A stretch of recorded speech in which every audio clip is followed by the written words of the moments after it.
Did you know that we do a little something called the Disney List around here? That's right, where we take a look at some of the best and worst of the Disney parks today. You know, I gotta say, we do like 95% of these lists as very positive. And occasionally when we do sort of the negative things, people put us on blast and go, you know what, you're just too negative. No. Very rarely, especially when we do the Disney list, are we negative. Now, we do give you some perspective on matters. Not everything is rainbows and sunshine at the Disney parks, especially when it comes to cost and especially when it comes to planning. There's a lot to know. However, today it is about the worst advice you could receive when visiting the Disneyland Resort. With us here to talk about it, our theme park analyst, Tyler Crouch, our travel agent, Katrina Manzone, our reporter, Garrett Hassel, all with us to share some of the worst advice that you could possibly receive when visiting a place like the happiest place on earth. My gosh golly, gang. Good golly. I tell you, there's a lot of bad advice out there. We're going to start with Garrett. Garrett, right. What are some of the worst pieces of advice you could receive if you were visiting Disneyland? Probably the worst thing I could ever receive would be, oh, just skip the Disneyland Railroad. Like, who wants to ride on a stupid train? It just goes in a circle. Like, so boring. Would probably, that'd be, it's just you just sit there and go around it. And I want to be like, it's the same thing as a carousel, but you'd probably go on the carousel. Like, the Disneyland Railroad is a hallmark. It's a staple. It's a must-do.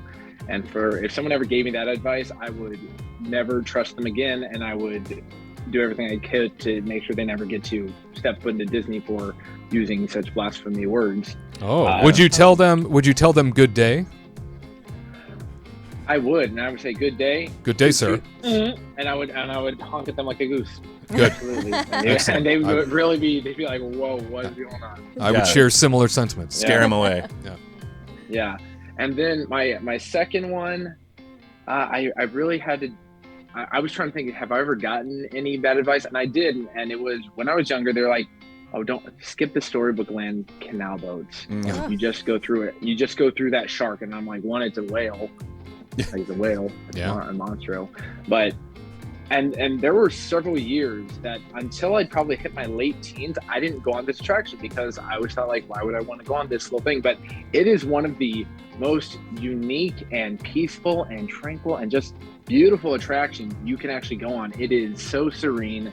And yeah, if I ever got that advice, I'd be very sad because I did get that advice and I took it to heart. And then finally, was a friend saying, like, let's just go on it. And I went on that. I'm like, how did I not know about this? This is an amazing experience, especially at night.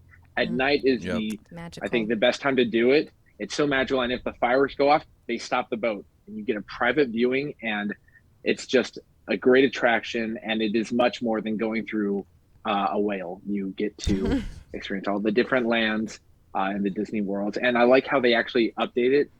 They added Elsa's castle in there, and it's just a magical little experience. So yeah, it's just mainly about attractions, my list. But yeah, don't trust people that tell you to skip certain rides. They don't know what they're talking about. They're just afraid. It's magic. They're just afraid. Wish them good day. Yes, absolutely. That's how it works. And Tyler, on over to you. Some of the worst advice when it comes to the Disneyland Resort you could receive. Yeah, I think that I think most people in this big world of ours have probably gone to Disney World more than Disneyland. I think land is kind of more of a, local type of thing. So when people go to World, they think of this huge, expansive, property that is just like miles and miles of grass and trees and things like that. So in a lot of ways, you don't have to, but it's way easier to stay on property at Disney World. I think some bad advice is somebody telling you at Disneyland, you have to stay on property because, especially when you're thinking about a place like the Paradise Pier Hotel, and it's so flippin' expensive. And on top of that, they're redoing everything. There's no pool, there's no restaurants, there's literally just, there isn't even like a gift shop. There's like vending machines, and you're still paying top dollar for, this room that frankly is pretty old at this point. So, and they're redoing the whole hotel, obviously, which is, maybe it'll be more worth it at that point. But yeah, anybody who says like, don't go to Disneyland without staying on property. Like, that's just not the truth. There's a lot of great hotels nearby. I mean, if you're looking for something, higher end, there's the Westin, which is great. I mean, that's a great place. There's also like the Hojo, which is much more manageable. There's the Residence Inn Marriott, which is just a great place for families because you get like a full-size kitchen. And JW just recently opened up. Some more luxury hotels are also coming to the area for the first time. Yeah, exactly. Forever. So, and if you don't want to walk, it's just like a quick Uber ride away, too, Exactly. So it's really, there's a lot of great places to stay around Disneyland. It's kind of the complete opposite of Disney World, where I've stayed off property a couple times, and I know you've had good experience staying off property, but I've had bad experiences staying off property. In Disneyland, I think it's a whole different beast. So that's some bad advice. Go stay wherever you want to. My second one here, we were kind of talking about it a little bit in the show earlier, and I'm gonna kind of lump in just even more to it, I guess. I think following the advice of Genie Plus is a huge mistake.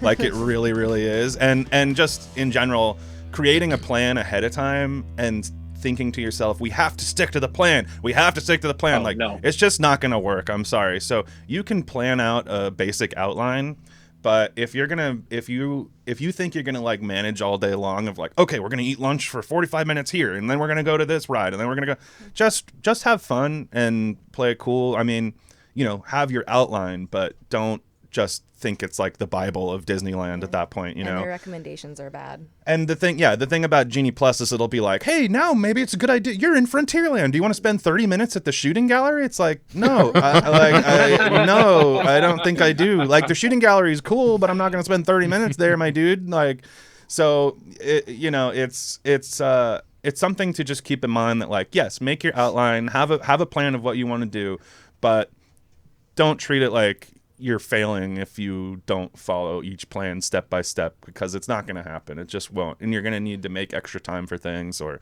things may not go your way. So if something closes down, perhaps, and you're going to have to come by later, and then you're just melting into a pile of sadness when you can't go on that ride at that period.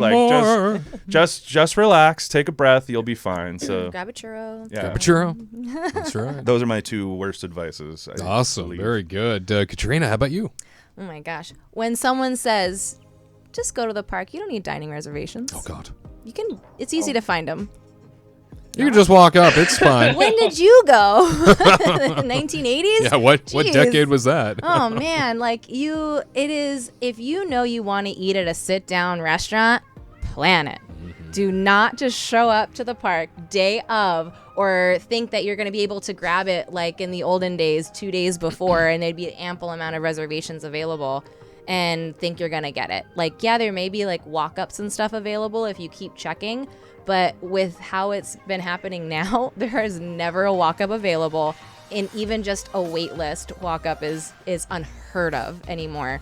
If you're lucky, and especially with a family of 4, good luck. It's maybe for like one person. We can probably fit you in somewhere, but make your dining reservations. Don't believe anybody that says you could just like walk up and get a dining reservation. If you're gonna do like quick service all day, then have at it. You don't have to have dining reservations, just do mobile order, but plan it in them early in the day, because sometimes those mobile orders can go by fast on a busy day. And then my second one is for someone to say, like, go on Splash Mountain early in the day. Absolutely not. Right, Garrett?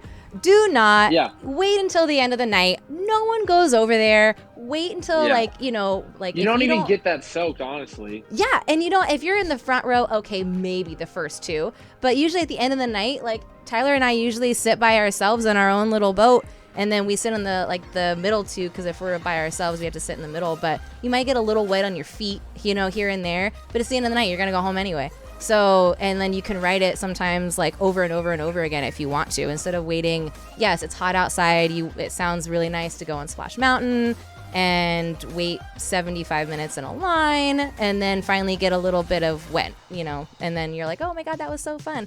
And just do it at the end of the night. And then also maybe Haunted Mansion might be empty too by the time when you walk by, and it's 13 minutes, you're like, all right, let's go. Absolutely, and you certainly don't want to spend all day just in case with squishy, wet shoes. Yeah, and then you can go wet, on the wet poop. socks is the nastiest thing. Oh, Yeah, that's Ugh, bad. Wet Bad socks, times. gross. All day long, and they sting peanuts. yeah, nobody wants that. No. Great Nobody worst wants advice, stinky. though. Yeah, no, that's excellent. And obviously, all this worst advice here to help you with good advice, basically. Here to help you understand the Disneyland Resort a little bit better and the theme parks and what it's like to visit that type of a property. Certainly, Tyler mentioning it here earlier, radically different than Walt Disney World. So if you are somebody that's only ever done the East Coast and you're coming out to the West Coast, things are so different here. So don't anticipate that it's, tried and true and, it's all the same Disney. No, it is not. It is a very different type of experience out on the West Coast. And a lot of people say more intimate, too. So we look forward to you coming out to visit the Disneyland Resort sometime soon. And also, if you have a chance, leave some of the worst advice you've ever received about visiting the Disneyland Resort. We would love to hear from you. To all who come to this happy place, welcome.